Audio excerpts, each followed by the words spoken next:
మార్చి 19న మన జీవితాల్లోకి అడుగు పెట్టబోతున్న శ్రీ పరాభావ సంవత్సరం వెనుకున్న అసలు రహస్యం తెలిస్తే మీరు కూడా ఈ పరాభవం కోసమే ఎదురుచూస్తారు. చాలామంది పరాభవం అంటే కేవలం అవమానం అనుకుంటారు, కానీ సంస్కృతంలో దీనికి ఒక అద్భుతమైన అర్థం ఉంది. పర అంటే అత్యున్నతమైన లేదా గొప్పదైన అని అర్థం. భవ అంటే పుట్టుక లేదా స్థితి అని అర్థం.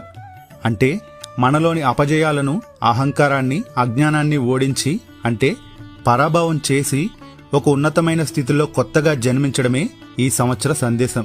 మనం పాత పద్ధతులను వదిలేసి కొత్త ఆలోచనలతో ముందుకు వెళ్లడానికి ఇది ఒక గొప్ప సంకేతం. ఇక విశ్వావసు సంవత్సరంలో మనం ఎన్నో నేర్చుకున్నాం, కానీ ఈ కొత్త ఏడాది మనల్ని మనం మార్చుకోవాలని చెబుతుంది. ఉదాహరణకు, మనలో ఉన్న బద్ధకాన్ని పరాభవం చేస్తేనే కదా మనం సక్సెస్ వైపు అడుగులు వేస్తాం. మనలోని నెగిటివ్ ఆలోచనలను పరాభవం చేస్తేనే కదా మన మనసు ప్రశాంతంగా ఉంటుంది. కాబట్టి ఈ పరాభవ సంవత్సరం మనకి ఇచ్చే పెద్ద గిఫ్ట్ సెల్ఫ్ ట్రాన్స్ఫర్మేషన్.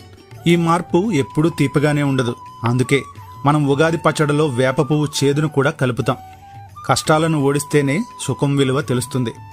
ఈ శ్రీ పరాభవ సంవత్సరంలో మీరందరూ మీలోని లోపాలను జయించి సరికొత్త ఉత్సాహంతో ముందుకు సాగాలని కోరుకుంటున్నాం.